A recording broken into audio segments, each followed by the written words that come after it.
سے قائم رہو زندگی کی کہی ہے اسی کے لیے اور زندگی ان اللہ وملائکته یصلون علی النبی یا ایھا الذین آمنوا صلوا علیہ وسلموا تسلیما اللہ رب محمد صلی اللہ علیہ وسلم نحن عباد محمد صلی اللہ علیہ وسلم۔ پیارے آقا صلی اللہ تعالی علیہ وسلم ارشاد فرماتے ہیں من کان للہ کان اللہ لہ، یعنی جو اللہ کا ہو جاتا ہے تو پھر اللہ عز و جل بھی اس کا ہو جاتا ہے، اور پھر اللہ جس کا ہو جاتا ہے کائنات کی ہر شے اس کی ہو جاتی ہے، کائنات کے ہر شے پر اس کی حکمرانی ہو جاتی ہے۔ ہندوستان کی سرزمین پر اللہ عز و جل نے بہت سے اپنے مقرب اور محبوب بندوں کو بھیجا، یہاں کے لوگ بھٹکے ہوئے لوگوں کو راہ راست پر گامزن کرنے کے لیے۔ آج ہم جس عظیم ہستی کا ذکر خیر کرنے جا رہے ہیں، ہندوستان کی تاریخ میں وہ ایک ان کا بڑا عظیم مقام ہے، اور آج جو ہندوستان کے چاروں جانب سلسلے قادریہ کا جو رنگ نظر آتا ہے وہ اسی عظیم ہستی کی دم قدم سے اور اسی عظیم ہستی کی بدولت آج ہندوستان بلکہ ہندوستان پاکستان بر صغیر کے اندر قادریت کا رنگ جو ہے انہی کے دم قدم سے ہے، اور سلسلہ قادریہ کے یہ اولین مبلغ اور اولین مشتہر میں آپ کا شمار ہوتا ہے۔ حضرات محترم، آج میری مراد حضرت سیدنا میر محمد قادری البغدادی ثم امجری رضی اللہ تعالی عنہ ہے۔ یہ وہ عظیم ہستی ہیں جن کی پیدائش 25 رمضان المبارک کو بغداد شریف کی سرزمین پر ہوتی ہے، اور وہیں آپ کی نشو و نما ہوتی ہے، وہیں آپ کی پرورش ہوتی ہے۔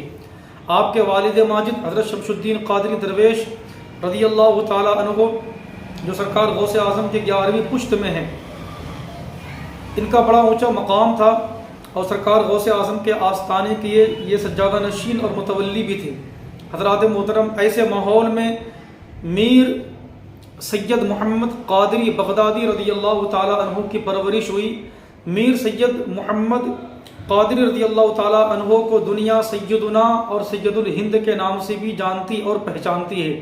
حضرات محترم، جب آپ کی عمر شریف 7 برس کی ہوئی، آپ نے بغداد شریف کے ایک مدرسے میں نام لکھایا، اور وہیں سے 23 سال کی عمر میں مکمل طور سے تمام علوم عقلیہ و نقلیہ سے فارغ ہو کر خدمت دین میں مشغول اور مصروف ہو گئے۔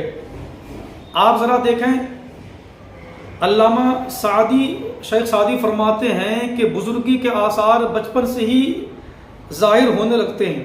ابھی آپ کی عمر جو ہے محض 10 برس کی ہے، اور 10 برس کی عمر ہی سے کرامتوں کا ظہور شروع ہو جاتا ہے۔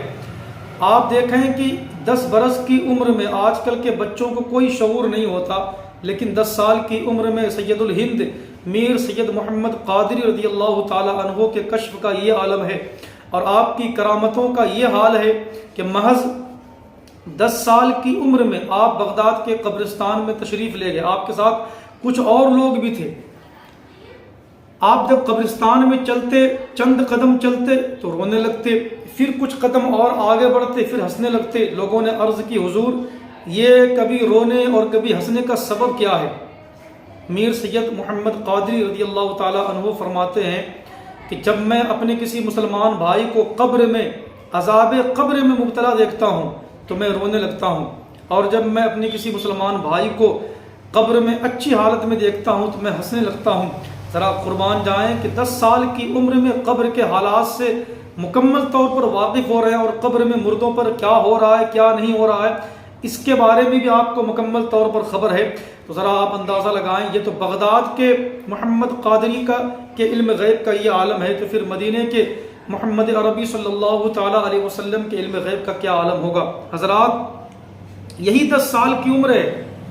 مدینے کے ایک مشہور و معروف عالم دین علامہ ابو طلحہ مدنی پیر و مرشد کی تلاش میں بغداد کی سرزمین پر آتے ہیں، اور آپ کے والد ماجد کی مجلس میں آ کر کے بیٹھ گئے۔ دل میں خیال گزرا، آپ نے دل میں یہ سوچ رکھا تھا کہ جو کوئی مجھے یا طلحہ انت منی کہہ کر کے بلائے گا، میں اس سے مرید ہو جاؤں گا۔ دل میں انہوں نے سوچا تھا سید الہند میر سید محمد قادری رضی اللہ تعالیٰ عنہ کی عمر ابھی 10 سال کی ہے، آپ بھی اسی مجلس میں جلوہ افروز ہیں۔ آپ نے بے ساختہ پکار کر کہا یا طلحہ انت منی، اے طلحہ تو مجھ سے ہے۔ جب یہ جملہ کہا تو حضرت علامہ ابو طلحہ مدنی رحمۃ اللہ تعالیٰ علیہ آپ کے قدموں میں آ کر گر پڑے اور کہا کہ حضور مجھے مرید کر لیں۔ سید الہند نے کہا کہ ابھی تو میں نابالغ ہوں، ابھی میں تمہیں کیسے مرید کر سکتا۔ بہرحال پھر آپ نے اس کو مرید کر لیا اور اپنے حلقہ ارادت میں اس کو شامل و داخل فرما لیا، اور یہ ابو طلحہ مدنی سید الہند کے پہلے مرید قرار پائے۔ حضرات محترم، آپ کا سلسلہ یوں ہی چلتا رہا، 23 سال کی عمر ہوئی۔ پھر اس کے بعد جب کچھ اور عرصہ گزرا تو پیر و مرشد کی اجازت سے آپ مدینہ المنورہ تشریف لے گئے۔ سرکار دو عالم صلی اللہ تعالیٰ علیہ وسلم کی بارگاہ میں حاضر ہوئے پیر و مرشد نے کہا تھا کہ مسجد نبوی کے اندر معتکف ہو جانا اور سرکار دو عالم صلی اللہ علیہ وسلم تمہیں جو حکم فرمائے اسی کے مطابق عمل کرنا۔ مسجد نبوی کے اندر آپ جلوہ افروز تھے اور مراقبے کی حالت میں تھے کہ اچانک ہر طرف سے ایک آواز گونجنے لگی، ادعو الخلق الی الحق، ادعو الخلق الی الحق، ادعو الخلق الی الحق، یعنی مخلوق کو حق کی طرف بلاؤ، مخلوق کو اللہ کی طرف بلاؤ۔ ہر جانب سے یہ آوازیں آنے لگی۔ یہ آواز سن کر میر سید محمد قادری بغدادی رضی اللہ تعالیٰ عنہ پر عجب رقت طاری ہو گئی، آپ کی کیفیت بڑی عجیب و غریب ہو گئی۔ اس کے بعد آپ سوئے تو سرکار دو عالم صلی اللہ تعالیٰ علیہ وسلم کی خواب میں زیارت ہوئی۔ پیارے آقا صلی اللہ تعالیٰ علیہ وسلم نے ارشاد فرمایا، اے محمد قادری، تمہیں ہندوستان جانا ہے اور وہیں جا کر اسلام کی تبلیغ کرنی ہے۔ تم ہندوستان جاؤ اور وہاں مذہب اسلام کی ترویج و اشاعت میں مشغول ہو جاؤ۔ سرکار دو عالم صلی اللہ تعالیٰ علیہ وسلم کا حکم تھا۔ آپ بغداد آئے، والد ماجد کی اجازت حاصل کی، اس کے بعد 40 اپنے خلفاء کو ساتھ میں لیا اور اپنے 40 خلفاء کو ساتھ لے کر بغداد کی سرزمین سے روانہ ہوئے اور ہندوستان کی جانب چل پڑے۔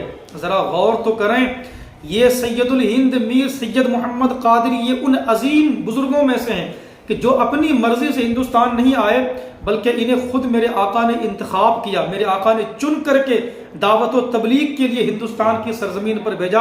یہ ایسے باوقار شخصیت ہیں اور ایسی باعظمت شخصیت ہیں یہ جن کو خود میرے آقا نے ہندوستان کی سرزمین پر بھیجا۔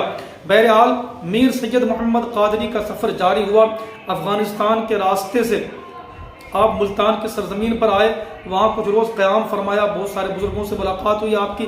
پھر اس کے بعد آپ ہندوستان کی سرزمین پر تشریف لائے اور بہار، صوبہ بہار کے ضلع اورنگ آباد کے امجر شریف، جو آج جہاں پر آج آپ کا آستانہ ہے، اسی امجر شریف کے مقام پر آپ مقیم ہو گئے اور وہیں پر آپ ٹھہر گئے اور وہیں پر قیام فرما کر آپ نے وہیں سے دین کی تبلیغ شروع کر دی اور تا دم آخر امجر شریف میں تشریف فرما ہو کر وہیں سے دین متین کی خدمت میں لگے رہے اور مخلوق خدا کی ضروریات کو پوری کرتے رہے۔